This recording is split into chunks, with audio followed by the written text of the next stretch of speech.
Inner door secured. Why are you here? Do you have anything worth living for? Think of my beautiful city of flames. Giants in the playground. Get the hell out of our galaxy! We are here to place President Clark under arrest.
Grayson's lost its champion, to God she has returned.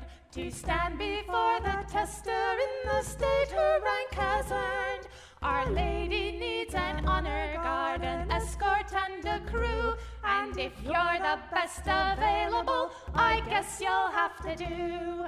No quarter, no quarter! You damn well earned your fate. Give Harrington our compliments, we're sorry you are late.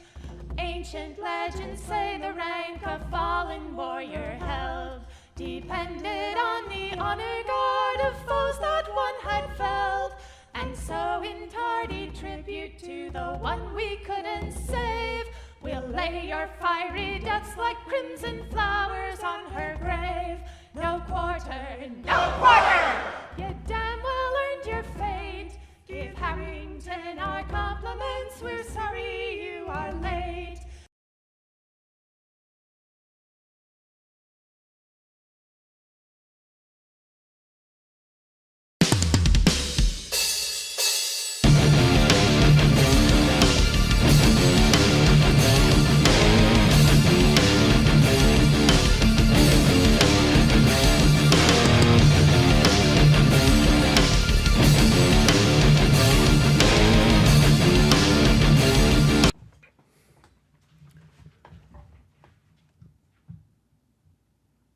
Good evening, and welcome to an episode of The Alternative Factory, the Mintage of Vintage. And tonight we're going to talk about Battlestar Galactica, specifically 1978, the original version of it.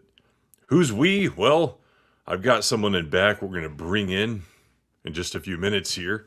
It's Stezo for life, longtime supporter and collaborator, good guy. We're going to bring him in and talk about this amazing show that has stood the test of time.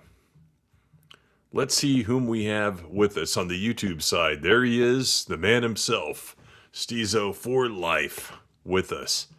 We got King Chris, super member, showing up saying howdy. Because guess what, guys? We say howdy here. We've got Star Wars Scran showing up in the chat tonight. Double A, yes, is with us. Jordan, the EU purist, is here. Mike C always showing up. We got OG Star Wars top tier member of the channel in the house. E. Clay Thomason, going all the way back to 5 years in June. One of the first members, OG member of USA. Share the link out there on YouTube, guys. Hit the share link. And over here on the Rumble side, we got King Chris. We got Star Wars Marvel Purist. We got super member Gabriel Knight, SWA, always showing up. And on the Rumble side, go ahead and hit the repost button. Type a few words. And let's get the chat full tonight, because we need to talk more about this stuff. Not just complain about what's out there now. Let's talk about the good stuff that's out there in the past. Black Metal Nazgul is in the chat. And honestly, you guys may be able to teach us something tonight, right? But we're going to try to teach you. But if you know anything about the show or the franchise, then do tell. All right, so without further ado, let's go ahead and bring on in Steezo. What's going on? What's going on, guys? Man, good. I'll tell you what, it's been you sound great. It's been a busy and shitty week, so I'm glad to be back in the saddle. Kind of threw this together, but I think a lot of times when you're coming up with a topic, you don't want to overthink it. So threw some links together. I've been watching the show since I was a kid in syndication. Rewatched it, read about it, stuff like that. So I went over some facts I think the chat will enjoy. And then, we got characters. You got some show and tell. This should be a good topic. So I'm glad to, again, finally be back in the saddle, streaming and talking about this stuff. How about you? Yeah, we've been talking about doing something like this for a couple years, if I remember right, doing a Battlestar Galactica stream. So we finally got down to it. So I've been excited, prepping for it. I did a rewatch of the series last year. Every time I watch it, it brings back memories from when I was a kid, when I first watched it, when I first played on TV. Yeah, I'll age myself. It's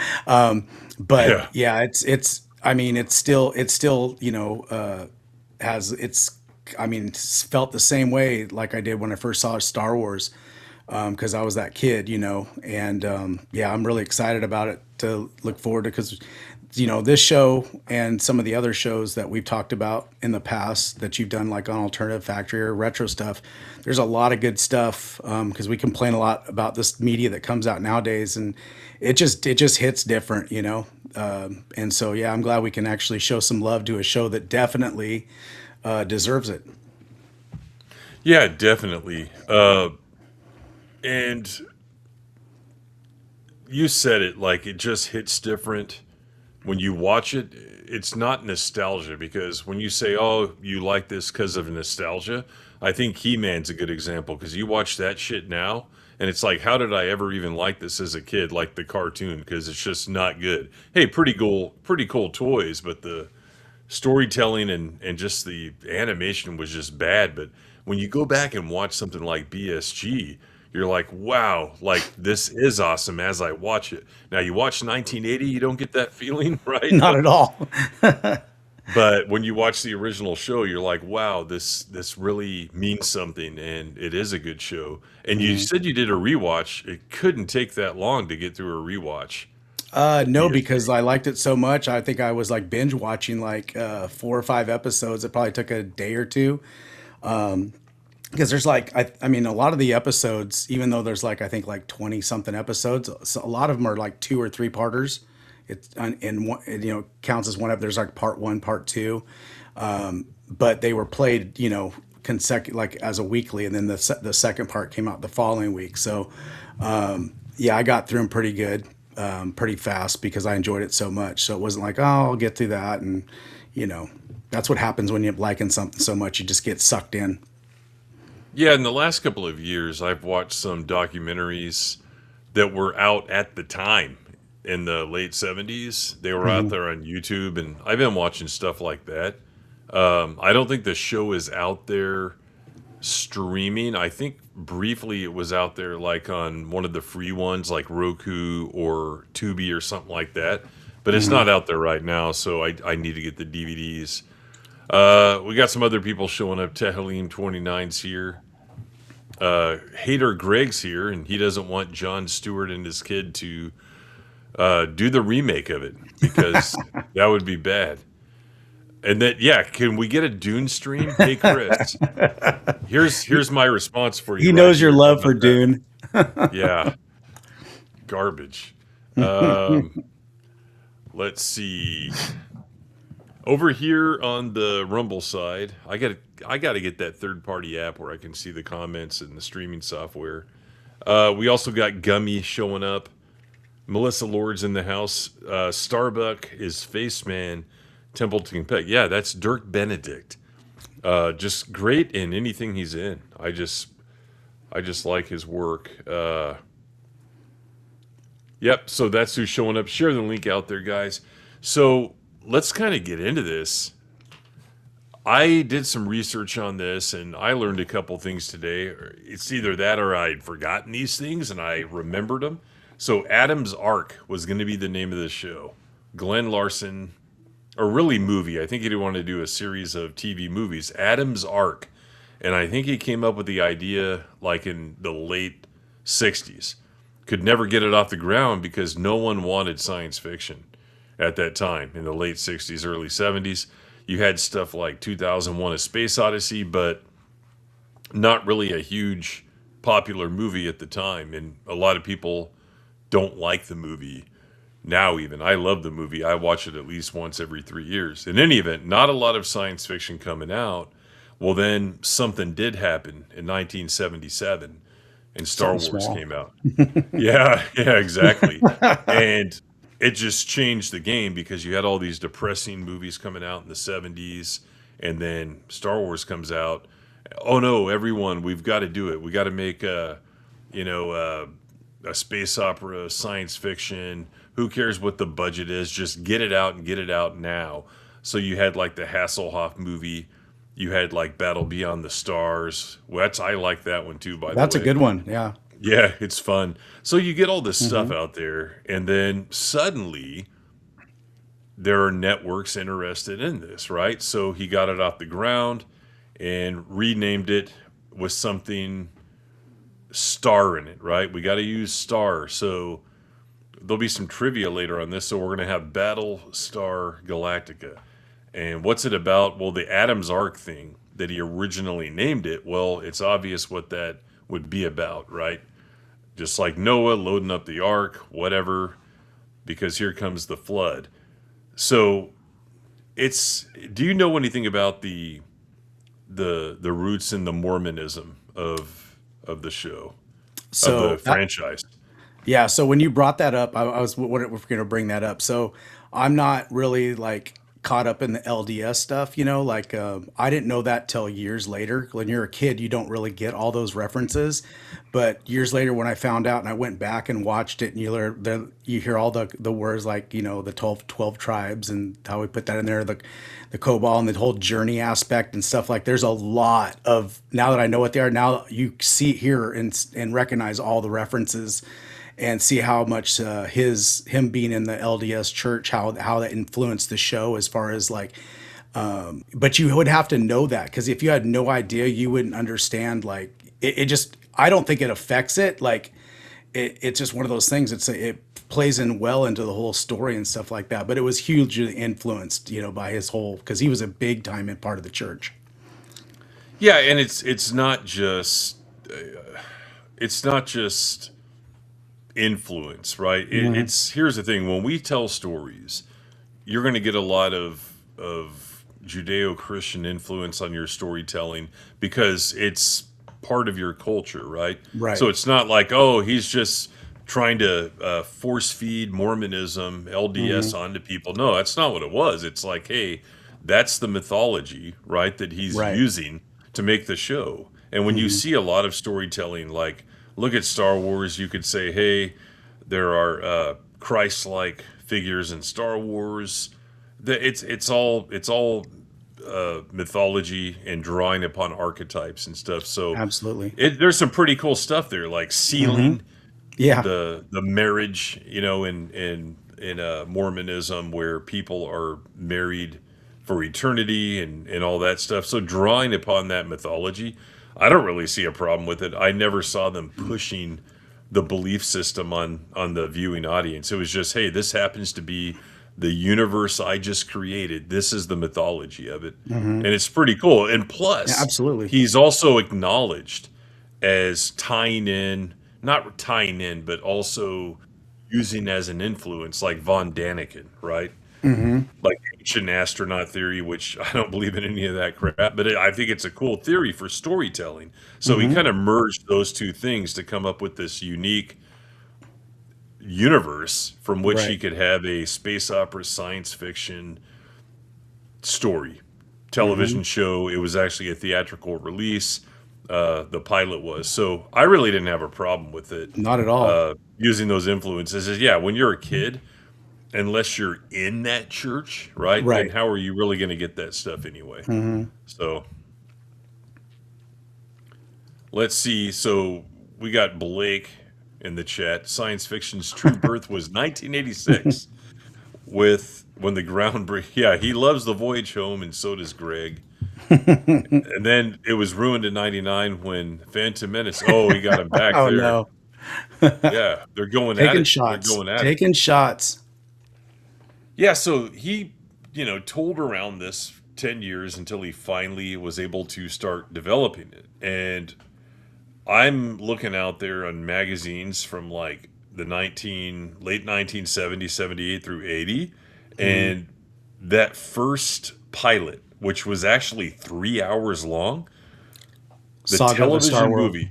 Yeah, 3 hours long, but theatrically they pared it down to like a regular 2 hour movie. But that son of a bitch was anywhere from 7 to 14 million. Like, who knows what to believe? Right. But even if it was 7, like most television shows then, were one episode was no more than 1 million. Right. So just imagine one episode. Yeah, it was like a long movie length episode, but that much money to make this. It's crazy how much effort went into it. Whereas a lot of the low budget Star Wars knockoffs that were coming out just weren't up to snuff. Not at all. So it's pretty amazing that they pumped that much money into it because they wanted it to be a success. Yeah, that's true. And It was like when and a lot of that too, honestly. So they did pump so much money. A lot of that did end up come back and, hurting them in the end for the cancellation of it, because it was costing them too much for the ratings they were getting. And obviously nobody really knows this, but I do because I watched it. It would actually play on Sunday nights, because Sunday nights back then was like a prime time, but it would have to go head to head against like the number one show, and that was All in the Family, Archie Bunker, and that was like the number one show at the time, and it was going head to head that on another network. And then because I think it was on ABC, if I remember, as a kid, and they thought about moving it to different nights, but every night that they wanted to try to put it on, there was like, they didn't want to go against Mork and Mindy on a Monday night, because that was huge. And so it kind of just got lost in the shuffle, against a lot of other successful shows. ABC is correct. That's what it was on. Yeah. Yeah. Good memory there. Yeah, well, I was trying to think back. Like I said, I remember I was so into Star Wars back then, and I remember the first time I saw the preview or the commercial of this show, and when I first saw it show up on TV, I think it was like probably a month or so out, maybe 2 months out, and they were showing like the preview coming soon, because they were advertising for it. And at first, when it first came on, because you saw the ships and the lasers, you're like, I thought it was Star Wars. Like, what is this on TV?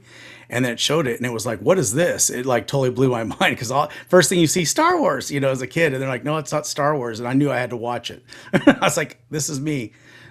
This is all for Oh me. yeah, absolutely. And we'll get into that, why you probably thought that in a minute. Oh yeah, we will. But the budget, it shows because it didn't look like even like Star Trek TOS. Yeah, we all love it for a lot of reasons. But if you look at the sets, it's like, yeah, they look like styrofoam walls and all this. But BSG, the costuming, the sets, the models, the effects, all of it looked really good, right? The hell, even like the makeup and hair, it was all just really well done. So 7 to 14 million, whichever you want to believe, like it showed that they didn't waste that money and they made it work. So Oh yeah. high quality production values for sure. So let's get into that though. Why did it look so much like that? Well, a lot of the techniques that they used for it were done by John Dykstra, right? After Lucas kind of ran him off or whatever. And then there were accusations that some of the equipment that they developed at the, I guess, proto ILM were used to make some of the early BSG stuff. And then they seized it and they had to go get their own shit. So it's interesting that some of the actual equipment was used. And then the model makers, all that stuff. Some of them didn't go with Lucas initially. They stuck with Dykstra, but then they got scared and they're like, yeah, we're moving in Northern California too, and we're going to join Lucasfilm. ILM at the time when they first started creating it. But that's why it looked like that. You had the same people working on it, using the same filming techniques. And don't forget that Dykstra, if I'm not mistaken, he worked on Silent Running with Bruce Dern. Yeah, he did. Yeah, he did And that. that had a lot of the same look too. So Right. That's exactly what it was. And then he's the one that basically he invented that Dykstra camera, right? Like that was him that for Star Yep. Wars. And I think if I remember part of there was the group of them from ILM, if I remember reading some stories, because Lucas and Dykstra had a falling out during Star Wars, probably because he wasn't meeting deadlines and George was stressed out about the deadlines and Dykstra was like trying to get it right and he didn't, it was a lot of that. And so I think eventually is that after this was part of the reason when he found out they did, that's why he actually got fired, essentially. George fired him and didn't have him come. But like, I think Ralph McQuarrie was on the Battlestar Galactica with Dykstra too. I think he did some stuff on Correct. and there were some other guys too, but I think there was like 4 or 5 of them, but all those guys didn't lose their job. Only Dykstra did. Yeah, and that's correct. I made that video a couple of years ago, like fired by George Lucas, all the people that he fired. And I think Dykstra's like the very first victim in that Yeah. video. And I kind of Yeah. go into how that happened. I actually made a short of that too, so that, I could get a short on Rumble and meet that 30 goal for the month. We'll see what happens if there's some kind of big bonus. But yeah, I kind of pared that down to a minute and a half so that people want to know all the people George fired. They could see that. But yeah, John was one of the first ones, and he's kind of salty about it.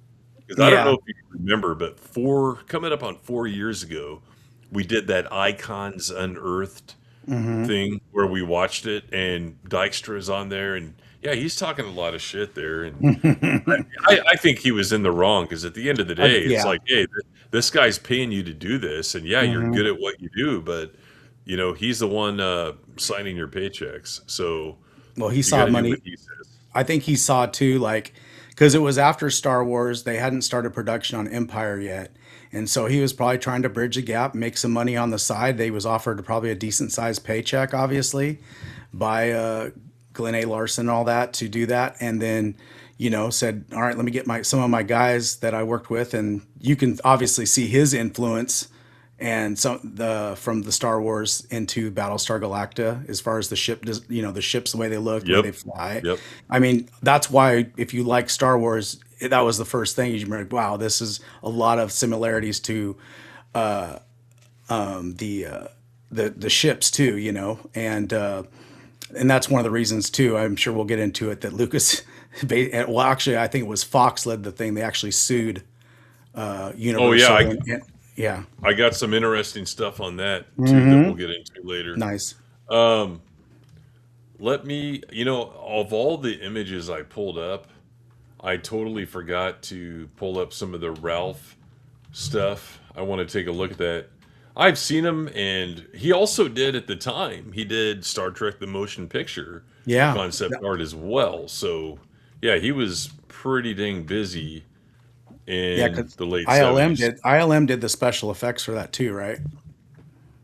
Yeah, they did. Yeah, a lot of them, if not all of them. Yeah. Yeah, I think they did the ship design and all that stuff. Yeah, I think that was all ILM. Yeah, let me snag a couple of these images here. Oh, yeah. Ralph McQuarrie is just brilliant. All right, I got a couple of these. So let's look at some of this. And you got to love the design of it. It's like, yeah, you can tell that there's influence there from Star Wars, but it also made it its own thing, right? It had its own identity, I guess you could say. So here is, let me throw this up here, and then we'll go like this. No, I don't like that. Here we go. So the launch bays, like, yeah, you look at it and say the aesthetics kind of looks like Star Wars, but at the same time, you've got the Battlestar, the ship, Right. and then these two wings, whatever you want to call it. They're actually the docking bays, launch bays, hangars where they can come in and land. It's just really cool design. I don't know if Ralph designed that or they gave him the design and then he put it to artwork or not, but his artwork here is amazing. Then this image right here is from Wow, Ralph that's McQuarrie. gorgeous. That's You so got the nice. Viper and the Colonial Warrior Yep. on a planet. Yeah. That's just amazing. So there's a lot out there, chat. Like, go out there and just Google Ralph McQuarrie BSG, and you can see all of the images. I think they've used this on some of the novel covers because they did write some novels. So it's like, hey, is there a BSG EU, right? And there kind of is. So Well, I think the novels didn't they just write them to towards the episodes, like they were like more like the actual like for each episode, not every episode, but like for I think many of them did adapt the episodes, but I think they do have a few original stories as well. Yep. Hell, I remember they were releasing some in the late 90s, and I think Richard Hatch, who played Apollo, I think he wrote a couple books. of those. He wrote quite a few books because remember he tried to reboot the series. The Second Coming, yeah. Yeah, the Second Coming, yeah. I think he even had like a trailer made. He made a trailer, yeah, and it was basically all like CGI. It didn't really show, and it showed clips of like, it didn't really have any. I don't remember any actors, but it was basically spaceships and like the of CGI and stuff like that. It wasn't, but it was. I remember decent. They showed it at a Comic-Con. Yeah, and honestly, he wanted a show with him in it, and then he kind of got it because the miniseries of the reimagining came out, so he might have spurred that, but he did wind up being in the series itself. I think as that was villain. Ron. I think Ron felt bad for him and put him in the series. Yeah, but he wasn't bad in the series. I mean, no, I think I actually thought he was like one of the bright points in that series. I like the fact that he was playing the bad guy. And the best part, there's a scene that he actually talks to the new Apollo and they're like having kind of a face off. And when he said something like in the terms, he called him Captain Apollo in a snarky way. And I was like, oh man, that is freaking classic. Yeah, I remember that scene. But he he did write the books. He was a fan of it himself, and you kind of have to appreciate that. So. Yeah, he wrote the pilot for The Second Coming. He had the script all done. He just couldn't get any takers. I think, I wish I would have dug this out, but I think they adapted it to a comic, and I think I have one or You two might be issues right. of it. I think you're Yeah. right. I'll have to dig that out Mm-hmm. for next time and take some pictures of it. Um, Hang on a minute. Let me remove this really quick. I want to see what else I have here. That is from last stream.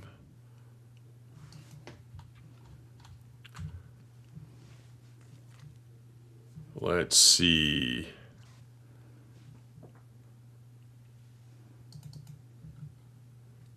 Yeah, okay. So this is cool. I actually came across this coincidentally on Facebook or somewhere. Instagram, I don't remember where today. And it's a picture of Glenn Larson, the creator, along with Dirk Benedict. I don't know who the other guy is, but yeah, the guy on the left is Glenn Larson. The guy in the middle is the one I think that played. He played Dirk Benedict's dad in the show, He might have. or the guy that played. God, I can't remember. He's in one of the episodes. Isn't that God dang it! I think it's somebody famous. I can't remember his name right now. Yeah, we'll have to look that up. But Yeah. Glenn Larson on the left, and then they had this other cool shot. There he is on the left again, and they're on set here. There's Richard Hatch as Apollo, and you can't tell who the other people are. So, yeah, pretty cool pictures that people have those out there. Yeah, let's go into this. So, Nice. Baltar, Baltar. John Colicos, right? Famously playing Klingons on Yeah. Star Trek. He was on soap operas. I think he was on General Hospital for Yep. several years. Really hammy villain, but that's exactly what the show needed. And tell the chat why he was just a great piece of shit villain in this show. I mean, he came across as, I mean, if you watch any of his, like even in the Star Trek series, he's just a very plays that role so good as far as dark, evil, like deceiving, and then but in some ways, like when he would get around or he knew that like he was might be executed or whatever, he starts turning into a total coward. He switches up. He's just like the ultimate deceiver. Almost kind of Yeah. like a Loki type character. You know what I mean? Yeah, and the thing of it is, like, we haven't even really talked about what the show's about. So let me do that really quick, and then I'll tell you why I think it's a great villain. So we've been talking about AI a lot, and basically this show is worst case scenario with AI. So they developed, I think it's another species developed the Cylons, right, as AI, and they wound up wiping out their creators. Right. And then turning against humanity and trying to wipe out humanity as well. So what happens? Well, Baltar was a turncoat, and he basically, to save his own life, right, he provided information that helped the attack by the Cylons on the 12 colonies. So, a traitor, a turncoat, everyone everyone sees that as being like the epitome of what a villain is. Like, Right. Turning on your own people just to save your own skin. That's just fantastic villain material right there. Yep. That's a good idea from E. Clay Thomason. Let me throw that in Google Lens here. God, I the names on the top of my tongue, I can't. Oh my God. Fred Astaire. That's Fred Astaire. Yes, that's The it. Fred dancer. Astaire. Yes, that's Fred Astaire. That's who it was. That's who I was thinking of because like that's the guy that did like. Oh man. That's awesome. Yeah, they had some celebrity guests. The what was the name of the episode with the Pegasus? Episodes with the Pegasus. Commander Kane. Yeah. I think that's called. I'm gonna look real quick. Now you got me looking. The Living Legend. It's a Yeah, two-parter. the Living Legend. Two-parter. Yeah. So Kane played by Jeff Bridges' dad, right? Lloyd Bridges. Yeah. So they got some star power on the show in the guest spots. Let's see. So the Cylons, right?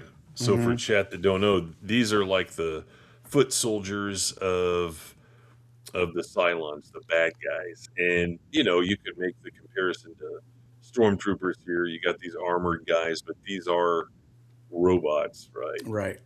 They're not guys inside of armor, even though they look like guys inside of armor on the show. Right.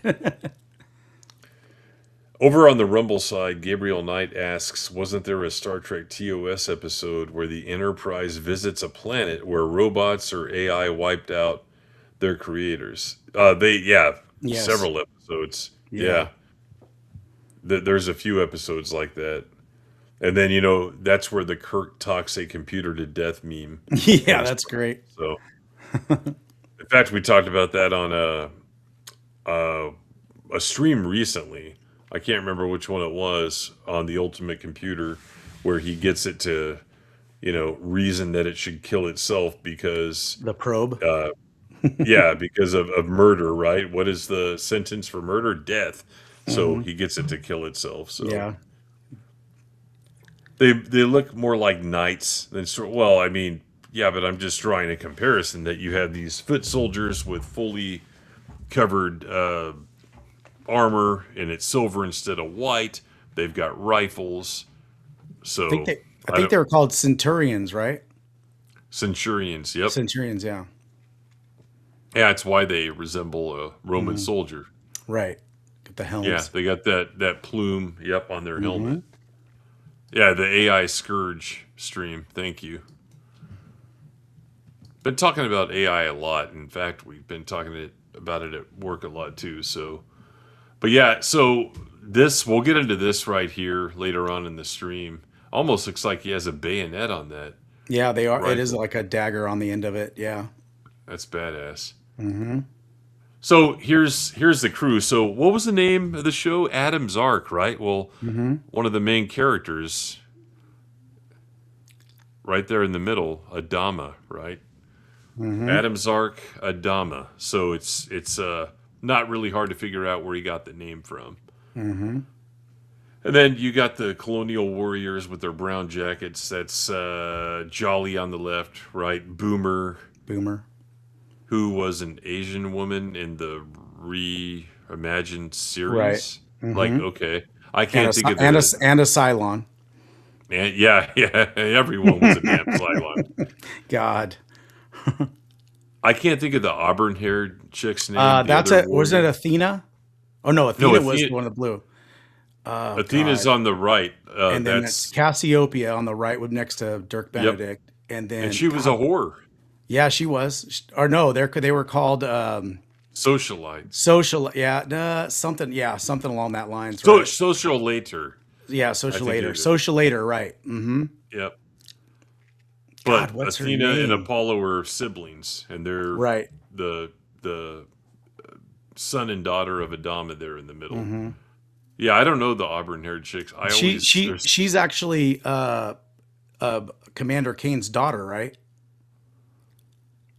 Maybe. I think so. Yes, it is. God, what's her name? Yeah, she joined later after. Yeah, that's Commander Kane or Lloyd Bridge. She plays her daughter and stuff, and I can't remember her name off the top of my head because she came later in this series. Like a few episodes in when he came in. So, because she was a Viper pilot too. So. I can't wait to tell Greg who played Kane in the Reimagined series. Oh God. He probably knows. Michelle Forbes. Yeah, Michelle Forbes. Anytime you just need like a raging bitch, you go to Michelle Forbes for the character, Like, that's what she's good at. That's what she's good at. A while ago, Justin said everything tried to look like Star Wars. Yeah, and once that style of special effects came out, they definitely did. They tried to replicate that. And really, it goes back to 2001, because when that movie came out, no one to that point had seen realistic space effects shots. Because you look at TOS at Star Trek, and the Enterprise didn't look absolutely horrible, but it didn't look like you had a camera in space, like literally watching docking operations like in 2001, or Star Wars or Silent Running. It didn't look real. So, I got her name, Sheba. yeah, that's right. Yep. Now that okay, so chat, they all had like ancient names of gods and goddesses. So you got Athena and Sheba, Cassiopeia, Apollo. So Kira Nerys is the undisputed Twilight Queen. Well, I don't know. That should be like a stream topic. Not a whole stream topic, but one of the topics on an OTT stream. Like, who's the bigger bitch? Is it Ro or is it Kira?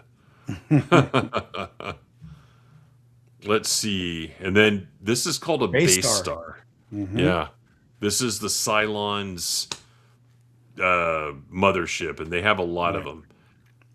Kind of like the Death Star, but not really. It's not like it can destroy planets. Yeah. That's just a cool design. I mean, absolutely. Yeah. It's what I like about it is that, and if you look at it from the, like, I don't know if you have a top angle, but like when they show scenes like when it's low and they're coming in from the top, it actually looks like the top of a Raider.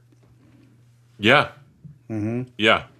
And yeah, I don't have a picture of a Raider pulled up, but they are like disc shaped. They almost look like flying clams. And what I thought was interesting is how 3 Centurions piloted those things. And I remember there was a reason behind that. The reason why they had 3 pilots or 3 Centurions, it had to do with because they move so slow, right? So it needed 3 of them to match the speed of a Colonial Warrior Viper pilot. So they would all have different tasks. That's the way it was reasoned, I think. I remember reading about that in the Starlog article because people ask those questions. Right. It's cool to ask those questions. So here's one of the toys, and this is from Mattel. Of course, Kenner was making Star Wars toys, but you can look here and see like the similarities, not just in the toy, but in the Viper design to like an X-Wing or whatever. Absolutely. But what's interesting is George Lucas himself got directly involved in this because this and the Raiders shot stuff, right? And a kid swallowed a pellet from a Raider, and another kid swallowed a missile from a Viper, and he actually died like 6 days later. Yeah. So George's argument was, wait a minute, I don't want people to think these are Star Wars toys that are killing kids, so I want this shit shut down. So he actively got involved in trying to cease and desist Mattel from making these Battlestar Galactica toys that were quite honestly competing with the Kenner Star Wars toys. I got them the same year, like I was getting Star Wars toys, and I asked for that. I got a Viper and a Raider, and I got the first generation where those little, you can see it on the nose of that, the little red thing, they would project. You push the button on top and it would shoot out. And then after all that flack, they redesigned them so you could push the button, but it would just stick, and it was held by a spring so it wouldn't launch out. That was the second generation. I had the first generation where it actually did. And the funny thing is, I kind of wish I had the second generation because I lost all my missiles. That's great. That's hilarious. Yeah, you could probably get repro ones for a few bucks a piece. If you have the original one, someone probably has it pieced out for like 90 or $100. Right. Dude, that piecing out shit just pisses me off. It's like, oh, this one gun that goes to one Star Wars figure. It's like light blue. It's not black. It's on eBay. It's like $102, and people will buy it because they want to complete the figure or whatever. Right. It's just ridiculous. And people will buy shit like, let's say the USS Flag, right? I'm going to buy the G.I. Joe aircraft carrier, and then I'm going to piece it out just to make a bunch of money on that instead of like keeping the thing intact. That really pisses me off. The thing about those ships and stuff, they actually came with the pilot, and they weren't as big as the Star Wars ships. and you can see it's a little figurine in there that you had to buy like it wasn't like you could take a normal Star Wars figure and put them inside the ships. They weren't built for that. So you had a separate little pilot that came with the ship and stuff, because they weren't as big as the Star Wars ship. So, which, I mean, you spend more money and all that, but they sold like the characters and stuff separately, the normal same size as, the regular characters and stuff. But yeah, those were little small guys. Yeah, Really. like Mask had smaller figures as well. Mm-hmm. Remember? Yep. And they were also made by Kenner. So Mm-hmm. I guess they wanted to differentiate from like Star Wars. Yep. Jason the Wheeled Warriors Yep. had really small figures. I had Yeah. those too. Yeah, I had those too. Mm-hmm. That was an interesting cartoon. I don't know why I got into that. The first time I saw that, I got hooked on that show, and then I don't know. That's a whole nother thing, It just was on one day. They're And I was fighting like, this is cool. They're fighting like evil plant. Yeah, people. it was. It's like, Yeah, it's okay. crazy. Yeah, it was. I'm crazy. gonna watch this shit. Mm-hmm. Yeah. So here's a space shot. I think that's the Galactica there. It could be the Pegasus, and there's two other ships in the background. Right. There was, I think, in the pilot they had the Atlantia. That was like the flagship. Yep.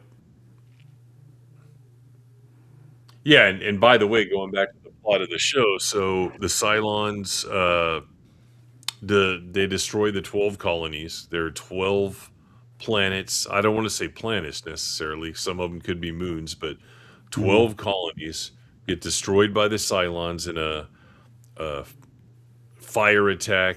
Just like, boom, here we are. We're going to blow up all your colonies. So a bunch of them It was a escaped Pearl with Harbor. ships. Yeah, Pearl Harbor job, yeah. Because they were like bunch of trying the- to negotiate peace. Yes. A bunch of the humans escape in ships, and the Battlestar Galactica is the last Battlestar, the biggest ship in their fleet meant for combat, and it's the last one. So it kind of leads the Armada where they don't know yet. So what they're trying to do is they're trying to find the rumored and legendary 13th colony, which is Earth. So you really don't find out until way later in the show. Is Earth the first one where everyone originally came from, or did they go there later? It's pretty interesting to just kind of see the mythology there. So that's the Battlestar, what it looks like. And then here's one of my favorite characters. Like, you always have to have... So this is actually a trope. It's called a bridge bunny. Like when you have like that character, like, like a Uhura on Star Trek, like a flight officer Rigel here. It's just, hey, you have this attractive female on the bridge that, does communications and other shit like that. She was cute and cool. So, when I was a kid, I always had a crush on her. Yeah, it's not really the last one. We alluded to the Pegasus earlier. Ecle. Yeah, you're exactly right. But yeah, the show is about that, and every episode they're getting clues. They're trying to find out, hey, is Earth still out there? Is it just a legend?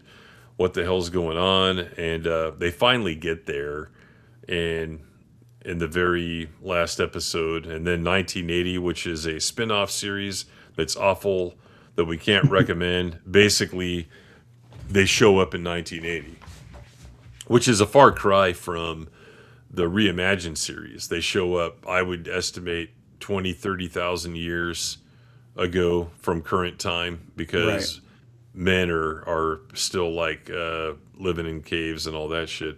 And I guess they wanted us to believe, like, Adam and all them show up, and then they just like fucked cavemen and cavewomen, right, to repopulate the Earth or something like that. That show just it like I said, the big thing that hurt that show was, like, I really did like the first 2 seasons, but that writer's strike happened, and they lost, when they came back, they lost a lot of their writers for that show because they want to do other projects, and they just couldn't fit it in. And so they kind of were, you could tell, like, it went off into just like, what are we doing here? Yeah, It's like they had to absolutely. finish up the show, and like I said, but the first two seasons I liked, but how it ended up, I was just like, Yeah, I'm totally with you. Do we think cave women had a fat ass? It's spelled Phat. Blue-eyed Scorpio, and probably so. So that's what the show's about, and they had a lot of one-off episodes, like the one where Starbuck has like a duel on a Western planet with a yeah, Cylon. the Yeah, something, the gunman or something like that. Yeah, yeah. Red Eye, I think, is what they yeah, called. Red Eye was his name. Yeah, It's like, okay, you come across this planet that has humans on it, and it happens to have a Western culture. Like, okay, that makes a lot of sense. I have no idea. I don't even think it was ever explained in that episode how that happened. At least on Star Trek, okay, we're going to show up on a planet full of mobsters, full of Romans. At least they explained it somehow. So it was just kind of goofy. Like, oh, Western planet, there's a saloon with swinging doors, and then there's this Cylon that wants to have like a high noon gun duel. Okay. Um, yeah, so this lawsuit, guys, here's what's interesting about it. So it was Fox, right? It wasn't Lucasfilm or whatever, it was Fox that sued Universal, specifically MCA, for just the existence of Battlestar Galactica. This wasn't about the special effects stuff. That was George himself. That had to do with ILM. This was the movie studio, right, going after the other one. And in their complaint, I think it was in late 1978, they had 34 similarities between Star Wars, which to that point, you'd only really had the theatrical release of Star Wars. I don't even think like the holiday special had come out yet. And then you had Battlestar Galactica that came out in 1978. So what were the similarities? Well, I don't have the 1978 complaint, but I had the appeal in 1983. This thing stretched out like 6 years. Here are 13 of the alleged similarities. And let me read these off here. The central conflict of each story is a war between the galaxy's democratic and totalitarian forces. That's way too generic. That's not even, yeah, it's a similarity, but are you telling me that any time in science fiction you don't have that scenario? 90% of the time, at least, it's a totalitarian bad guy against the good guy people who believe in democracy. That's mostly what science fiction is, space right. science fiction. Number 2, in Star Wars, the young hero's father had been a leader of the democratic forces, and the present leader of the democratic forces is a father figure to the young hero. In Battlestar, the young hero's father, that's Apollo, I assume, is a leader of the democratic forces. Dumb. It's like, that could be a total coincidence there. Yep. 3, the leader of the democratic forces is an older man, displaying great wisdom and symbolizing goodness and leadership, with a mysterious, mystical ability to dominate a leader of the totalitarian forces. I don't know what they're talking about there. Obi-Wan was not a leader of the democratic forces. No. I don't know where they're going Yeah. with it. Number 4, an entire planet central to the existence of the democratic forces is destroyed. So they're talking about Death Star, obviously, and Alderaan, and then all the 12 colonies being destroyed, Caprica and whatever else. I mean, bad guys destroy planets in science fiction. Right. Number 5, the heroine is imprisoned by the totalitarian forces. Did that happen in Saga of a Star World? Yeah. Yes. Okay. I haven't seen that in a long time. I actually have it on DVD. Hmm. Like I think it's the 2 hour version. It's not the 3 hour version. Number six, a leading character returns to the family home to find it destroyed. So yeah, Luke does that, and I assume it's Apollo does that in Yeah, he goes to Saga. Caprica. Yeah, Hmm. or actually, Lauren. Yeah, when they Commander Dom, remember they fly down to the planet, and that's where they find all the Yeah. survivors, and they say, "Get on any ship and all that stuff. We're going to go out into the stars and find a new home." Yep. Hmm. Number seven, the search by the totalitarians and the liberation attempt by the democratic forces are depicted in alternating sequences between the two groups. That's dumb as hell. Can't Hmm. believe they even claimed that. Like, what do you do? Like, go to some another movie and totally different characters? Those are the two people fighting, dumbasses. Right.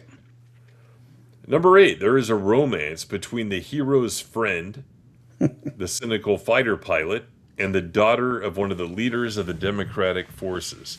So, Han, Luke, and Leia, you have to have romance. Who else is going to be involved in the romance? Right. Number nine, a friendly robot who aids the democratic forces is severely injured or destroyed by the totalitarian forces. Who was destroyed? Was the Daggett destroyed? No, or yeah, well, no, the original. He had a dog. Remember a real life dog, Boxy did, Yeah. and it died, and so the doctor built him the Daggett. I was going to say if you're going to show the Daggett early on, Boxy and Daggett, the Daggett needs some love. Yeah, I when I was a kid, I loved that thing. I had He the was he Daggett was cool. figurine. Yeah. And by the way, I didn't realize until recently that the doofus on 1980 is supposed to be Boxy Yeah, grown he's up. he's he's only in like I think the pilot. I think I don't remember him showing up in the rest of the series. Oh, you mean like in 1980? In 1980, yeah. Yeah, that's Like, Boxy. Yeah, because he's like older now, and he's actually like moved up to the captain, whatever. Yeah, right. I'm like, yeah, that show was so bad. yeah, I know. We'd have to have a whole stream on how bad it is. The motorcycles that take when they're on the Oh road, they man. take off flying. That there's some Mormonism there, right? They're instead of riding bicycles, they're on those motorcycles. The two guys, they're wearing the helmets. I'm surprised they didn't have backpacks. And ties on, right? Right, exactly. Knocking on people's door on Saturday. Hmm. Let's see. There is a scene in a cantina. Now, I saw Oh this. wow, yeah. I'm like, yeah, this is pretty blatant, to be Hmm. honest. In which musical entertainment is offered by bizarre, non-human creatures, and I think Battlestar did it badly. It's like just leave that shit out Hmm. because it was pretty cringe. Yeah.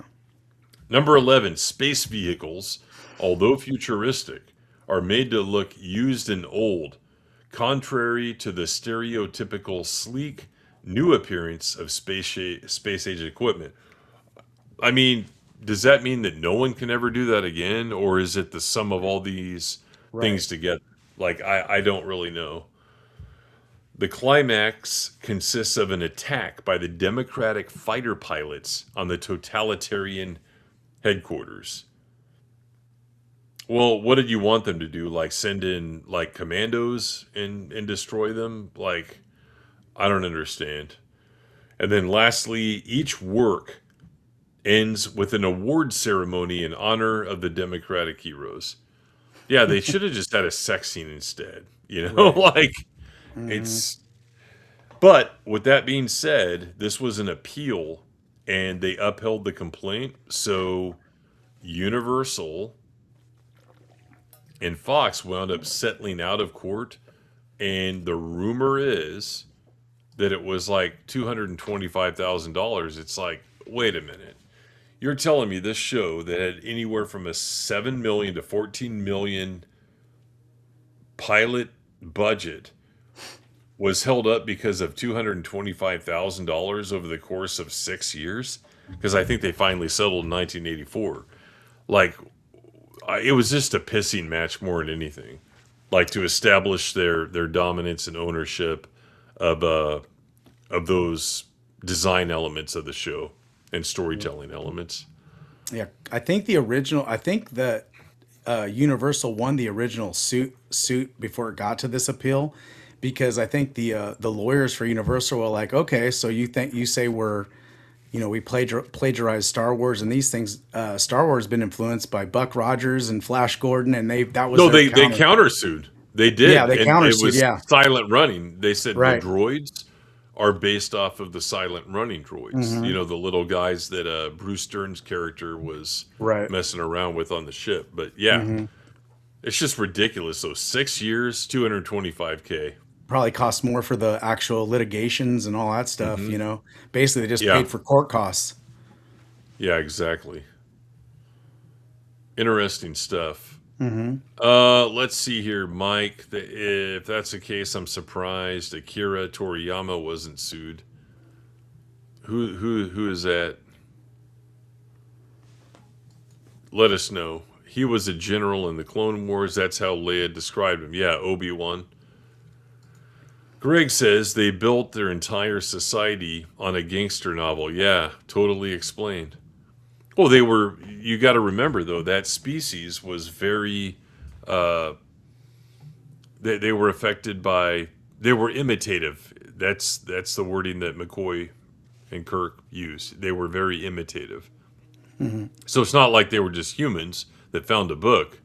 They were a very imitative species, and unfortunately, the Horizon left the book there. So it's explained. That was the best episode. Wasn't there one by Harlan Ellison? I don't know. Do you know? No, but I can look. Let's see here. I wouldn't be surprised, and if it is, it's probably under like a pseudonym, but if you Google it, you should be able to find it.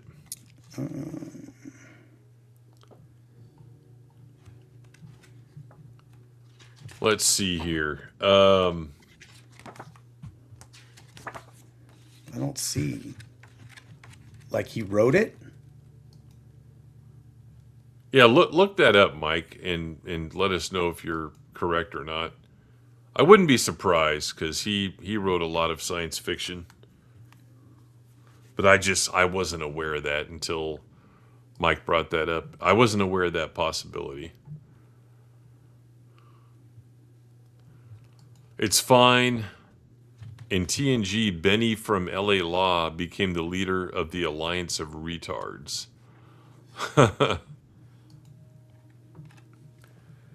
So I found an old Tripod page, and for those in the chat who don't know, Tripod was one of the early hosts for your own website, kind of like GeoCities and stuff like that. So someone out there has like early critics reviews, quotes of BSG. And some of them are negative, and we'll get into that in a minute too. Campy, formulaic, and often as poorly written as the back of a cereal box, Battlestar Galactica was also immensely enjoyable, and few shows since have matched it for pure entertainment value. That was Net Trek in 1995. How about this? This is TV Zone from 1995. While boasting a charismatic cast and production value still unsurpassed by any sci-fi series today, Battlestar Galactica was undermined by repetitive and uninspired storylines. What do you think about that? Because there were some toward the middle where it's like, okay, what are we doing here? Are we moving the plot along? What you recently, fairly recently, did a rewatch. Yeah. Do you think there's any truth to that? Undermined by repetitive and uninspired storylines. Well, you kind of brought one up earlier now we would call them like filler episodes. That one where Starbuck goes to the planet and doesn't really move the story along. It's kind of a sidebar quest. It's just basically or you would call it a Starbuck episode. But it was what we would call filler nowadays. And the best episodes, in my opinion, were always like the two-parters. Like it actually moved the story along, the journey through, them on their quest or whatever. And then, like they said, they had those episodes were kind of like, well, we're here, but while we're here, we're going to kind of do a side thing on this planet or whatever. And, like I said, it happens in every TV show. You go back to Star Trek Next Generation, later on, or even the shows that were like, season long storylines, they would have like a side episode or something that moved the main storyline along for the season. But I don't, they don't, because it was only one season long, it's really hard to say that that's what it is. Because like I said, even though if you like the character Starbuck or any of the characters where they had their own like kind of moment, they were so good as playing the role. Like you were really, I thought it still was, captivating for me. And that's why Starbuck, I would say, was probably my favorite. And I think he was probably the fans' favorite too, character on the whole show because of his personality and stuff like that. I don't think Apollo had it, I think had his own moment too. The stars all had like their separate moments where it was just kind of like it was an Apollo episode or a Starbuck episode. But they don't. I think when you just look at it like as a filler or a side show, I mean, that's probably what they're mainly talking about. I don't think that really affects this. When you look at the main story that was going on, I think that's what everybody, is like into, but you're still going to have those side shows. You kind of have to. They did 20 something episodes. You're not going to be able to do the whole storyline the whole time, right? Now you can kind of get by it nowadays when they're doing like 6, 8, 10 episodes, and it's the whole season's a story. Yeah, exactly. Yeah, that's very salient points you're making there. Let's see what else they have. So this is Newsweek from the Time from 1978. For the most part, the characters are given more psychological dimension than the comic strip cutouts engaged in Star Wars. Ooh, shot taken. Ow. And Galactica creator Larson has a deft knack for spaced out humor, expensive, ingeniously crafted, and singularly fun-filled. So that's, again, Newsweek. So that guy likes it more than he liked Star Wars. LDS confirmed. No. Yeah, probably. There was definitely some motivation. So I think even back then, we talk about nowadays about reviews. You get some motivation people on there and stuff like that. So, yeah, this is a cool page here, and there's like dozens of quotes from BSG reviews here. I'm gonna have to start sharing some of these. So, do you have those show and tell items ready, Steezo? Yeah, I do. I absolutely do. So, like you showed the picture earlier of the original toys. Those are gone a long time ago. Yep. Yeah, those are gone a long time ago. What happened with me, you kind of collect those toys, and as you get older and stop playing with them, you move on to something else. My parents were giving a lot of toys to some of my cousins because they weren't as well off to get like that stuff. So a lot of stuff was given away. So I unfortunately don't have that, but I think it was last year. There's a place, it's called Master Replicas, and they make a lot of stuff, ships of different genres and stuff like that. I picked up some Battlestar Galactica ships from the classic series. They also make them for the new series. They make them ships for like Star Wars and Star Trek and all. I don't have it here, but one of the things that I bought a actual Stargate. From the Nice. TV show SG-1. It's big too, man. It's huge. And basically what they are is they're like I want to say kind of not want to say die cast, but they're basically painted. And the first one I'll show is the actual classic Battlestar Galactica itself. It's not as big, but it's the original one. And it's got everything on there. You can see it's kind of hard Let me to see maximize you here. Yeah, so you can see the details and stuff like that on it. It says Galactica on the pod there. Let's see if I can go the right way here. On the pod. That's badass. Yeah, and you can see it. They detailed it really nice. Did you have to assemble it, or do they No, just it come comes that like way? this in a box. It comes like this in a box. And then I'll show another one here.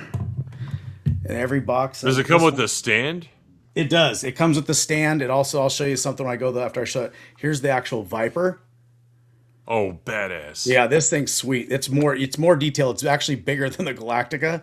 And you know, it has like you can see the actual like turbo lasers on the side. The wings don't flip up and down. Like, remember the toy flipped up, these wings would like move up and down. Yep. But yeah, this is pretty sick right here. And then I'll put that down, and then I'll grab the I like sideline. it though because it has that lived-in look, not Yes. just like on You can a tell. screen, but on the toy or on the model. Yeah. Oh yeah. There you can On the tell like there's replica. like some marks and stuff on it. Like it looks. Here's the Cylon Raider, the front end. See, it turns to the camera. Can we see it from the top? Yeah. Wow. See the top. You can see the little ports. How the wings actually extend out. And you used Just to be able like to on do the that with toy. just like on the toy, except here where there's the actual lasers, where the actual rocket pods would come out, and then there's the side profile. And then you got the engines on the back. And then what's cool about these too is in every single one, they also give you like a little booklet. And inside the booklet, it has the breakdown of like, tells you the type of the ship and all that stuff. It has, Badass. and then it tells you actually like about the Cylon Raider itself. You know what I mean? Yeah. And then it actually shows scenes from like the show. Can't really see, but you can see how it was like in the show, the lasers Oh, you and can all see that. it. Yeah. And then yeah, you get to see like the design profile. It shows like all the specs on it, and it comes to all. Then there's this article in here. It's called "The Rise of the Raiders." It's a little kind of tells you how some designs of the original. The way it's not up there. There's some McQuarrie. Yep. Yep, I was gonna say I saw that, but that's his designs, and then it goes. There's another page. Look at this one. Look at this Ralph McQuarrie picture. Oh yeah, that's You can totally tell that's him, Yep. right? The towers and all that. And Yep, it shows that's like some of the gorgeous. original designs of the Raiders and that was you get the final one, but that was the original thing. And then of course, here's another one here. Another Ralph McQuarrie does, painting and stuff.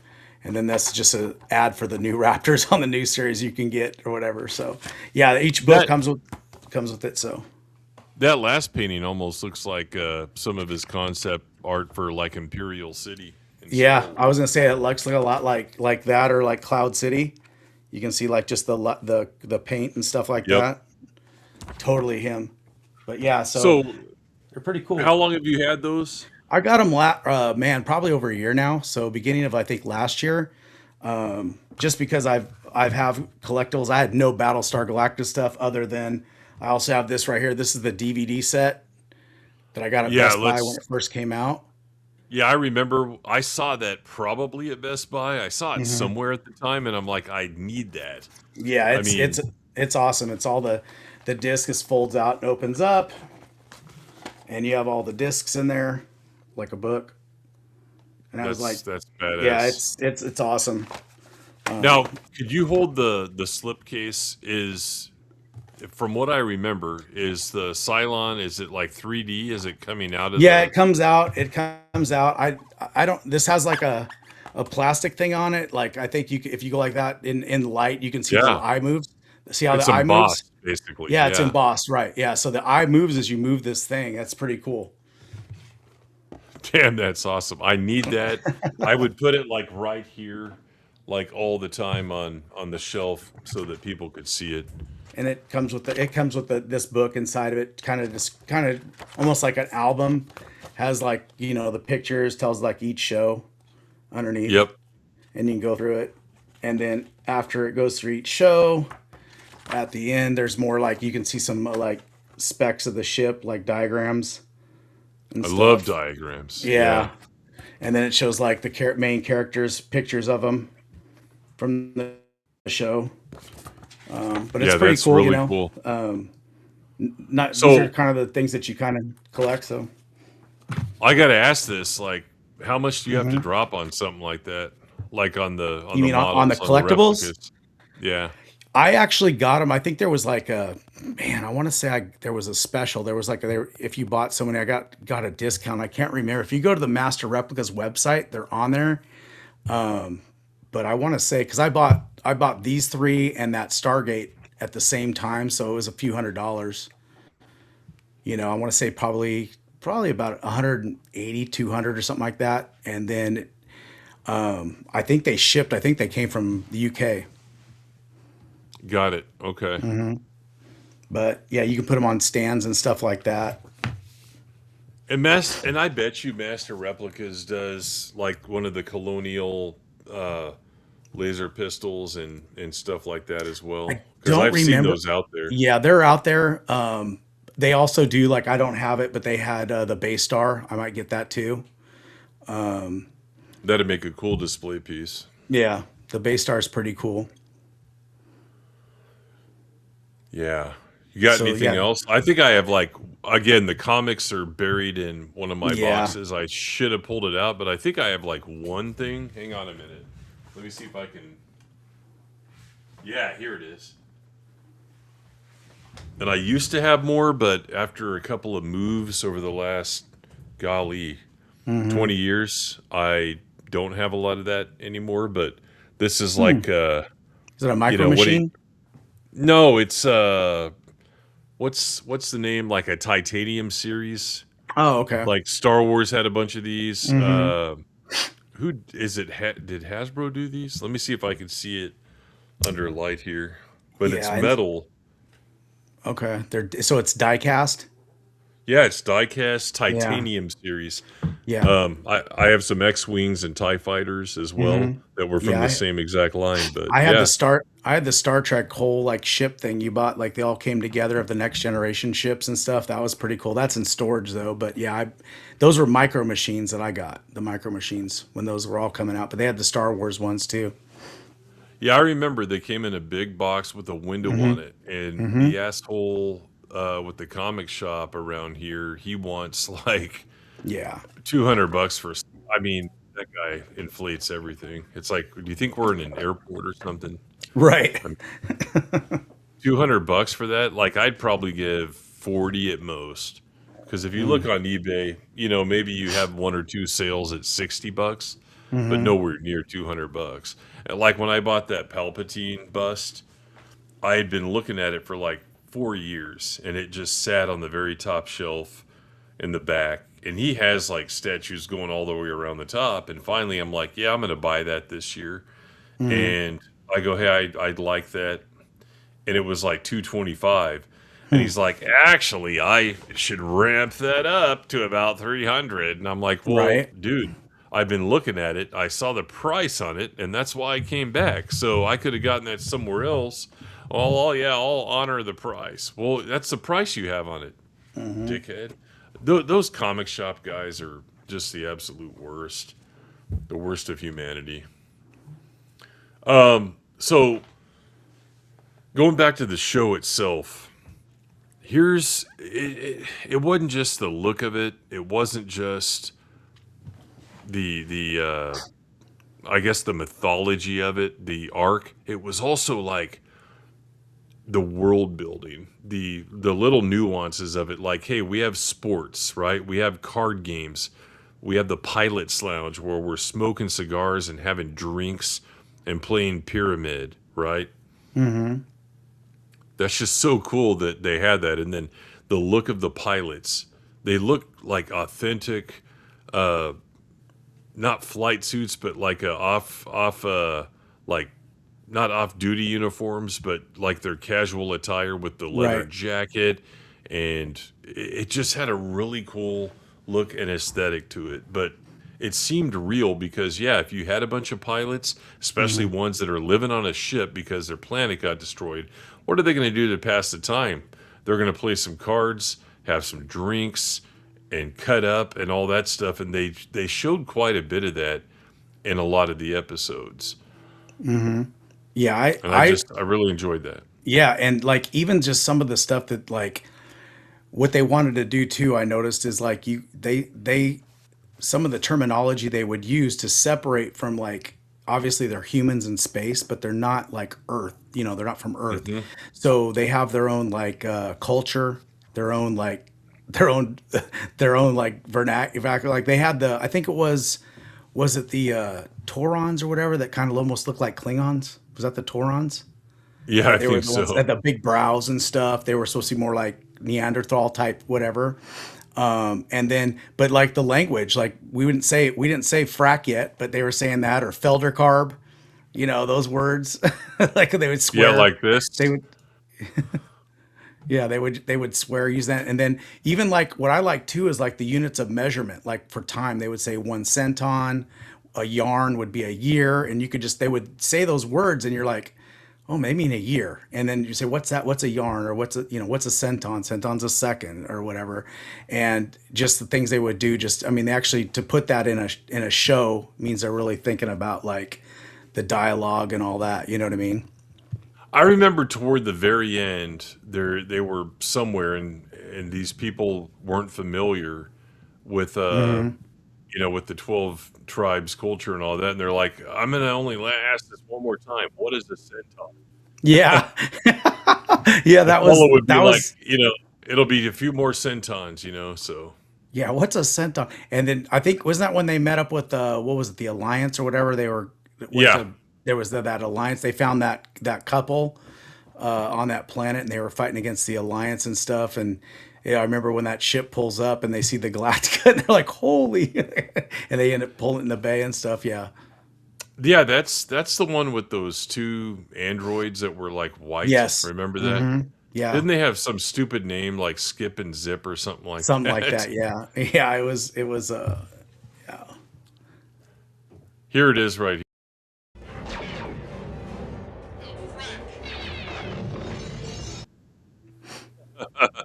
Great. Yeah, and Elder Carb and all that stuff. Yeah, and they What, had some magic what was the name of the expletives game? as well. What was the name of the game that I forgot, man? It's like you basketball. They throw into the. God, what's the name of that game? Yeah, so Pyramid was the card The game, card right? game, and they had the hexagon card shaped card. Triad was Triad. Okay. yeah, hmm Yep. Triad. That's yep, right.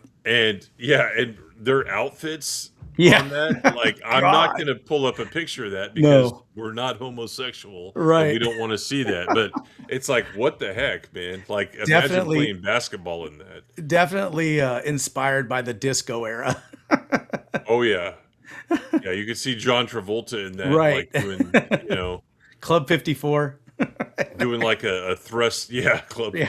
doing like a thrust, a hip thrust or something in those Right. outfits. So, Hmm. but again, that was like, hey, what are we doing here, guys? We don't even have a planet. We're living on a ship. What do we Hmm. do here? Let's come up with some recreational activities. Right. We'll make our own triad league and we'll start playing games and stuff. So, Hmm. just interesting. Yeah. I mean, that they actually took the time to like come up with something like that, to put it in the show, to Hmm. give you the separation between like that they aren't like, it's not future people from Earth. It's definitely like they're technically humans, but they're aliens to us. To give it that like you know feel, and like I said, that the show overall, I mean, when you think of those things, to me personally, I think it was ahead of its time. Hmm. And I think that's probably one of the reasons why it kind of has developed a cult following over the years, and probably inspired the remakes. And I mean, I think they're still talking about redoing Battlestar Galactica still. I know people have been doing scripts and stuff like that. But yeah, I think, all I liked about the original series too is, like we talked about, you obviously had the main characters, but even some of those, and you showed some of them, even some of the secondary characters and stuff would have some really high moments. They were really good at their, acting and stuff. Like the one that played Athena, Cassiopeia, I thought they all did a really good job. Boomer was awesome as a character, because there's that one episode where they get stuck. There's like an attack and they're stuck like in one of the rec rooms. Remember? And they use the Daggett to Yep. go. I think isn't that Yeah, he the goes fire? to Yeah. the ductwork. Yeah. Yeah. Yeah, And it that's it a really was good episode. fire. Yep. That's a real fire in space or something. Like, it's pretty basic, but Well, but here's the thing, like some of these critics would accuse, hey, you stole that from what's one of those disaster movies about the fire? the Towering Inferno. Yeah, yeah. Oh, you stole that from that, and Yeah. so Hmm. they couldn't win. Like they were either a copycat of Star Wars or something else, or if they Hmm. did something original, it's like, oh, what are you doing here? Like, this isn't like anything else. They just couldn't win either way. But I like it for what it was, and it would come on syndication. I think back in the day it was like on a Channel 2 from the Bay Area. Like, there's only one, two. I think it was on there, and I would catch stuff, and it was always on at bad times. Like, hey, we just got home from church, and the episode's almost over. Right. Type of thing. So, eventually, I got my hands on the DVD of Saga of a Star World, and then, YouTube, when it first came out, people are just uploading. There was no freaking copyright check on YouTube when it first came out. People are just uploading all kinds of shit. So I got a good rewatch in there. So in the 90s, I think it was the 90s. Yeah, I think it was like late 90s, and even in the early 2000s, they used to play it all the time on Sci-Fi Channel. It was on daily. Yeah, you're right. It was on daily, and they even did Galactica 82 after it was over. They played that in too, and then would just start back on. But it was on every single day. So what they would do is they'd put it on 2-hour slots, and then play 2 episodes, and then it would go on to something else. But it was on all the time, and I think that helped its resurgence to why they redid the series, because it came out early 2000s. I think that had a lot to do with it. Yeah, for sure. But like I said, the cool thing about it, like I said, if obviously we like it, but I think if you're a fan of science fiction, and especially if you like Star Wars, like the original trilogy and stuff like that, I think that, if it's available and you can watch it, I think it's definitely worth checking out, and make your own judgment. You got to understand when it was done in the late 70s. But if you like the original, series minus the remastered versions with the new special effects, but if you watch the original Star Wars, you can definitely like something like that. But yeah, like I said, I think it was ahead of its time with what it did. Well, it's just cool because you've got the look of it. Like I said, you've got this unique universe that makes it feel lived in. It's realistic. You've got the special effects. You've got Vipers, space superiority, starfighters, whatever. You've got the laser guns, and I love the sound effects of the show too. Yeah. You've got the ongoing story arc. Hey, maybe not every episode moves it forward, but that's what they're doing, and that's how they ended every episode. With the narrator saying, they continue on their quest. The ragtag fleet, whatever. So it's just, it's if you like science, and then the coolness factor. Like, look at the Cylons, look at Baltar, and then Lucifer. He's like one of the Lucifer. He's like one of the more advanced Cylons that came out later on. You had the Imperious leader, leader, yep. And then like the Gold Cylon, and the way that they talked. We haven't even talked about their voice, but the sound effects on this show again. Yep, the robotic. Now you remember this because you were from Northern California like me, but do you remember going to Great America and they'd have the Cylons out there walking around? Yep. Yeah, and don't forget the A-Team intro. Yeah, the A-Team, yeah. With Dirk Benedict. Yep, it was funny. Yeah, that's a classic. He walks by and he just sees the Cylon. He's like smoking his cigar. Yeah. Yeah, I mean, that's just brilliant. Yeah. Great America, though, I heard this past fall they closed down permanently. Yeah, they closed down and stuff. What would be interesting, though, is since there's that Paramount, because it used to be Paramount's Great America, and now that Paramount owns that universe or that part of it, they might be able to get the Cylons back, to be in the Universal parks. Yeah, when it comes to Great America, as far back as I can remember, it was Warner's, because I have pictures with Bugs Bunny. Marriott. Remember, it was Marriott's Great America. Marriott, and they used Warner characters, because I have pictures with Bugs Bunny, Tasmanian Devil, whatever. But then Paramount took over, and as like a Star Trek. Yeah, as like an early 20s guy, I had pictures with like a Ferengi, Romulan, Greg Bajoran, and stuff like that. I can't find those freaking pictures. And honestly, I weighed about 310 pounds at that time. I was big. I worked out a lot, but I also ate a lot. So I was big when I was like 21, 22. I lost a lot of weight since then. But yeah, I have those pictures somewhere. And then Hmm. I don't know what happened because I moved. So it's like you got Paramount. I think someone took over. Six And Flags. yeah. And I don't know if they licensed characters or Hmm. whatever, but yeah, that park itself, just for the rides, I mean, Oh they had yeah, some bitchin' roller coasters. the Demon. Oh yeah, Turn of the Century is what it was Uh-huh. originally called. Yeah, Yep. those caves that have two twists in both caves. And Looks the like you're Edge, gonna right? bash your head on the outside of it. Dude, I rode the Edge once, and I'm like, I Hmm. waited in line 2 hours to drop for 2 seconds, Two and the ride's seconds. over. Yep. Yeah, I was like, never doing that again. Yeah. But yeah, they had the tidal wave. They Tidal Wave. had the Top Gun where your legs hang. They had the Yep. shock wave where you're standing. Hmm. Just it was a fantastic park. And I was telling, I think Justin and Gabriel were on the member stream last Hmm. week. I was telling them we would go there and like chase girls all the time in Oh like yeah. junior.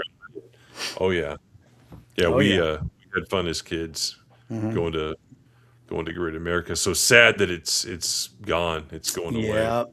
Yep. It's they couldn't get anybody else to take over for it, and so I think the plan is they're just gonna put like apartments pretty much there and everything. So Yeah, I'd take the rides down, but leave a lot of the caves from the demon up and build right. like apartments around Yeah, that. That'd be absolutely. badass. Yeah. I'd pay to live there. No, I was actually thinking of this. I'm reading Hmm. Justin's comment. USA Battlestar watch parties. I was thinking about that. It's like, you know, how often could we commit to it? Like once a month? Then it would take like, 2 years to get through the episodes. But I was actually thinking about that because we can do it on Rumble. Yeah. Um, They're only an hour. Definitely They're an hour long, I think, for the episode. Maybe less with no commercials. 45 minutes, yeah. Yeah. And then talk about it and, Hmm. you know, It's one you season. know, if we exactly if we did that, it would have to be where, hey, can we get 10 people to commit to showing up? Are you guys interested in this? And Right. I think we can get people interested because Hmm. instead of watching the crap that's out there now, like Exactly. Starfleet Academy, it's like, why Yeah. don't we watch an actual good show? So Hmm. Well, yeah. I mean, they talk about fun, like people when they talk about fun. I mean, this show was the epitome of fun, you know, yeah, as well as good.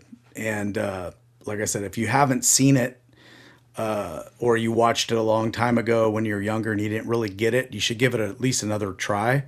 I think you'll find stuff. I think you'll find things about it that you'll understand, like maybe like, God, man, why don't they do something, write characters like this that are cool that we can enjoy rather than stuff they put on, the new Star Wars shows or the new Star Trek shows. You know what I mean? Like it's just like it's all about, the story itself, but the characters are all likable.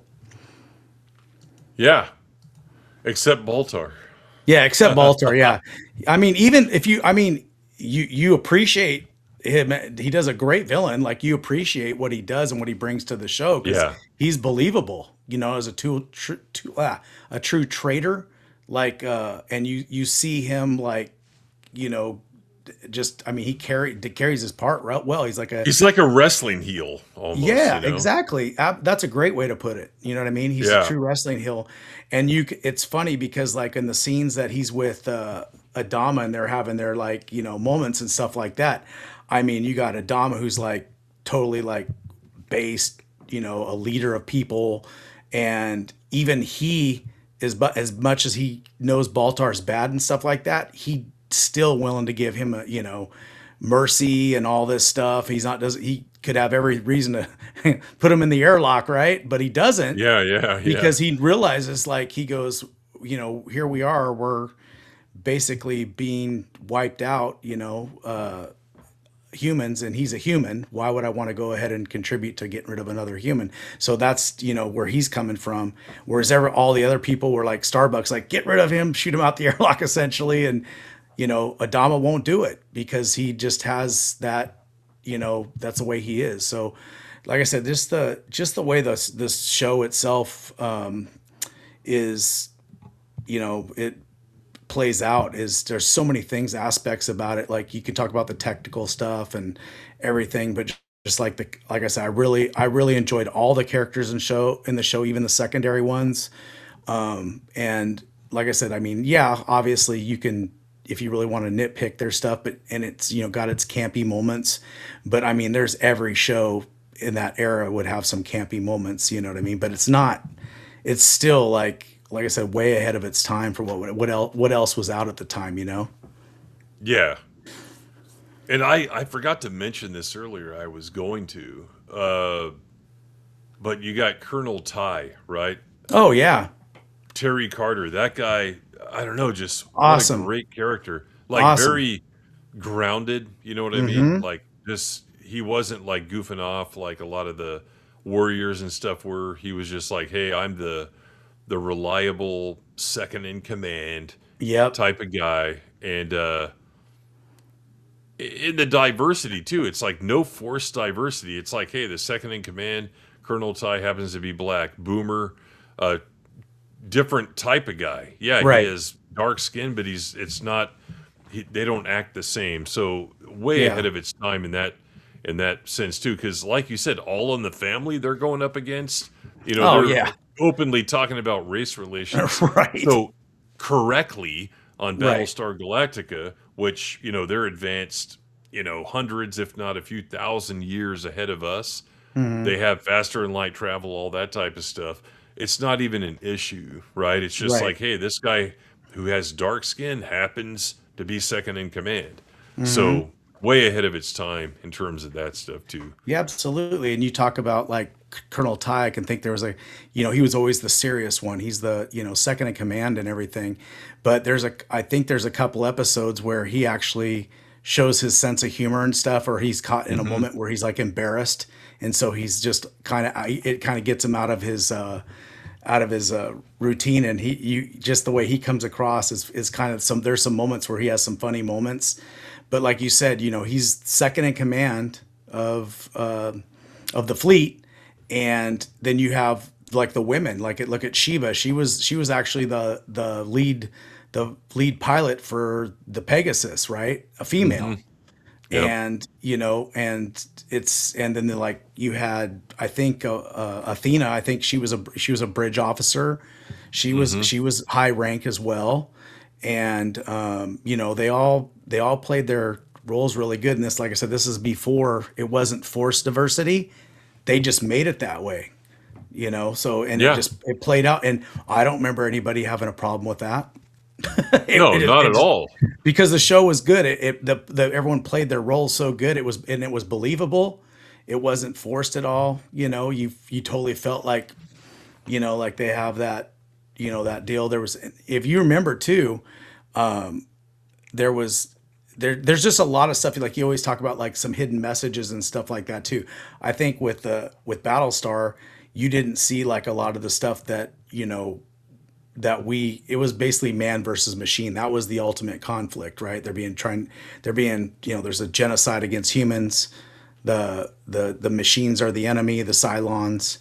And so there was no time to bicker about, I don't remember anything about race coming up in it, or gender. Right. Right. And that's why I said, like I said, it was kind of ahead of its time, as far as just like, here it is. This is the way, a Yeah. society works. And, they're being pressed against, trying to go against a no-win situation, but they're still thriving and surviving. They'd Yeah. realize they'll have to work together. There's no like stupid shit going on. Yeah, exactly. Yeah, we got to do a watch party. So I've got something here. I got a picture of Muffet. There it is, Muffet, the Daggett. Yeah, so he rescues and then he dies, so they turn him into a cybernetic dog. And I like the sound effects when he moves his Yeah, joints and stuff. yeah. Yeah. It was actually, didn't they put a chimpanzee in the soup? Is that what it was? Yeah, Yeah, for certain right, shots. right. Yes, they did. So it could Yep. move fast. Hmm. Man, I wonder, did they have any kind of stuffed animals at the time in the I 70s? I think I remember. I believe they did do a stuffed animal of that, and I believe like where like you see the robot, like the metal stuff. I think that was like rubber. If I Yeah. remember, it was like a rubber deal. They should have made a mint off that because, Oh yeah, cute little animal. that I was liked it their when I was a kid. yeah, that was their kind of their version of Chewbacca. Yeah, yeah, exactly. You got the furry pet. Six Flags Great America in Illinois was Looney Tunes licensed back when I was in Yeah, grade Warner school. Brothers. Yeah, like I said, I have pictures from when I could find some at some point when I was like probably 5 or 6, and I'm standing with like Bugs Bunny, whoever, Tasmanian Devil, Daffy Duck, people, characters like that. So, and don't forget, that's where Beverly Hills Cop 3 was filmed. It And then was. George Lucas is in that one quick scene Yeah, he is. where Yeah, where he's like the irate customer, and yeah. he's like right toward the front by the merry-go-round when you first That's come in, right. which at one point was the biggest merry-go-round in North America. Right. So yeah, pretty sad that Yeah, that it's was an not going to be iconic. there. That was an iconic merry-go-round. Like when you saw that, but I totally forgot they filmed Beverly Hills Cop 3 there. And yeah, Yeah, they called it something else in the movie, but and I don't think it was supposed to be there. I think it was obviously supposed to be closer to Beverly Hills, but um yeah, so I can't think of anything else, but I definitely think we should explore the possibility of watch parties if we can get enough interest. That'd yeah. be I badass. mean, especially like I said, especially people who have never seen it. That'd be the best way, so we could get like their feedback. Like to hear what they'd have to have to say about it, both positive and negative. Because like I said, it's always interesting. I mean, I'm just a big fan. People are like, oh well, it looks, it's so old, it's campy. I'm like, that doesn't mean anything to me. I watch stuff from like the black and white science fiction from like the 50s, like War of the Worlds Oh and Time yeah. Machine, and that stuff holds up. I mean, for the eight time, hell, I love Forbidden Planet. I think that's one of the best science fiction movies of all time. That's from the 50s, especially since they did that redo because it was black and white and added color to it. Did you ever see that, hmm Tim? Yeah, I Yeah, like that. yeah, yeah. That's Leslie There's a sh- Nelson. there's a show I want to get somehow. It's called Men in Space. I And remember. I've never seen it. yeah, it's like more like they're astronauts, but Hmm. occasionally they have an episode where, you know, they go somewhere and they find possible evidence of aliens. I think Hmm. it's late 50s Hmm. and it's hard to find, but yeah, it always looked like a really cool show, just a cool science fiction show. So yeah, I'm in Twilight Zone. Love Hmm. watching those ones like the spaceship episode Oh yeah, ones where yeah, yeah. yeah, What about Lost in good Space? stuff. The original Lost in Space series. Yeah, I like it. The Hmm. last few seasons were a little cheesy. Like, Yeah, when they yeah, went to they got color.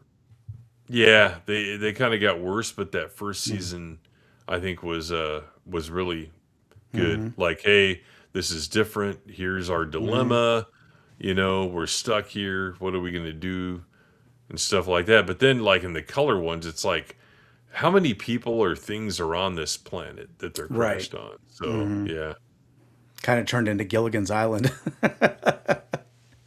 yeah, yeah. Good point. Yeah, you had a Bill Movie on there who wound up being on Babylon 5 and doing a Right. fantastic job. He I did. I mean, remember his character. Yeah. just good stuff. Yeah, that's another thing too. We didn't mention the guy that played Boxy. He was actually the character in a Never Ending Story. Noah. I can't remember his last name. But he played. Latrell? Yeah, you remember Never Ending Story, and yeah, he was. Yeah, Yeah, that was Noah. God, I remember his last name, but yeah, he's from Never Ending Story. interesting. I Hmm. never made that connection. Yeah, we talked about all that last week. Too bad you couldn't have been there. We were talking about all the amusement parks, Oh Kings wow. Island. Yeah, Mm-hmm. we were talking about Busch Gardens Busch Gardens. and all that stuff. Yeah, Mm-hmm. if you haven't gotten a chance, Stezo and Chat, to rewatch Yeah, I'll watch that. the member panel. Was that last week? You It said? was Thursday before we went live for the regular stream. It I was just gotcha. me, Gabriel, and Mm-hmm. Justin. Because you and I had a miscommunication on my fault. Because when I said, Yeah. "Hey, are you going to be able to join?" you thought I meant like tonight, but Right. for some reason I thought I was communicating last week. But Yeah. you were not available last week. But yeah, Mm-hmm. we're going to start doing those more often. Mm-hmm. And I know Justin is doing one Monday. Yeah, I'm gonna be there Like for this. that. Well, I told him what we need to do is make it a regular thing, like the Gen X stream, and alternate Right. channels, and just Absolutely. bring people in and I just agree. pick like a basic theme. Like, we already did amusement parks, but Mm-hmm. something else like candy and food from the 80s, like Right. sodas and Mm-hmm. shit like that. So, yeah, Exactly. it, Now that it is sounds going to be fun. fun, Chris. It is going to be Yeah. fun. Yeah, that sounds like a really good idea. But yeah, I mean, if we can get a couple people to do a Battlestar watch along, you can count me in. I'm down. Like I said, we could. I mean, we could do each episode, like I said, 45 minutes to an hour. Doesn't have to be a long stream. So we watch the show, and then after that, kind of do a roundtable on everybody's thoughts would be cool, and go from there. Yeah, yeah, absolutely. I'm down. Yeah, I mean, I just think it would be entertaining to listen to too, and we could have show and tell. I also Hmm. mentioned that, like, I got a room full of shit here, whether Oh yeah, it's you do. towies or magazines or Hmm. books. Shit, I got stuff in the attic.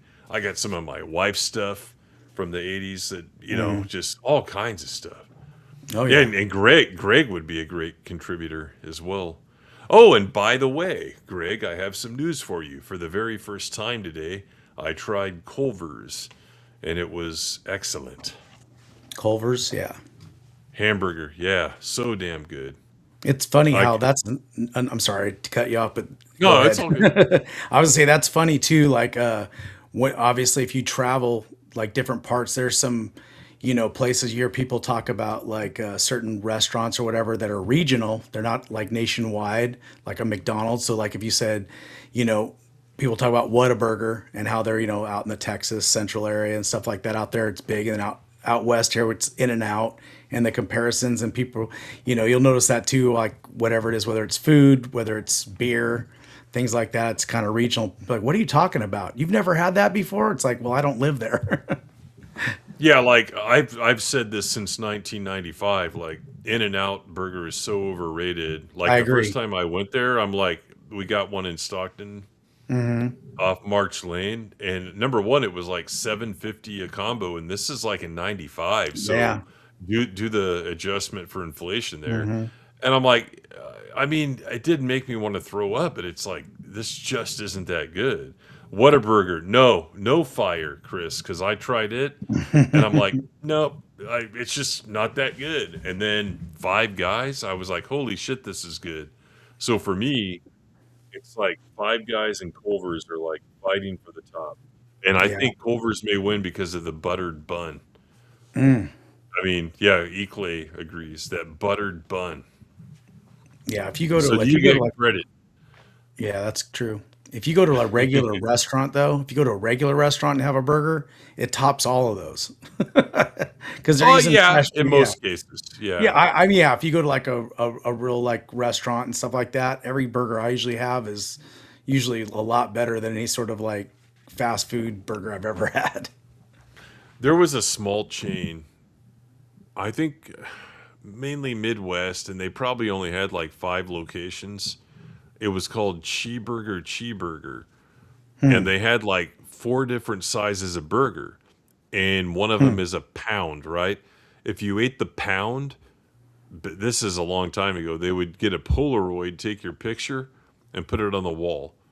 And I Hmm. had like 3 pictures on the wall because I would eat the pound hamburger, and it's like a fancy one that has the green olive on top with the toothpick, and yeah, it was damn good. So 1 pound hamburger, I did it. They have a food truck turned brick and mortar killer burger, $18. I don't know. I might have a burger for Friday night dinner now. I know you're talking about. You're like, this is making me hungry. I haven't eaten since Culver's like at 10:30 this morning because Oh I ate wow. trash all week, and I'm like, I got to slow down because I've eaten way too much. But now I'm getting hungry, and it's like midnight. Silver Ogre's here. Yeah, rewind it and listen to the BSG talk. I'll look them up for sure. Best burger I ever had. Yeah, And here again, I this would is the agree. Gen X topic. We can have one on the best fast food, or that's Food. just fun stuff to talk about Absolutely. and to educate people on too. Yep. Absolutely. Those things are huge. That's what she said.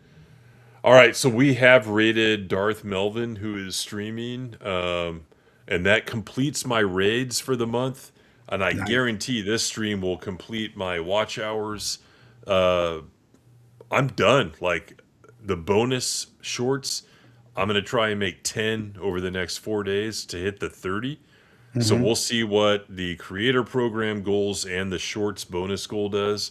But Rumble has been paying a lot better than YouTube has Nice. to help us keep the lights on. So we'll see what they pay out in a few weeks here. But I know that a lot of the other guys were a lot happier with the Rumble payouts.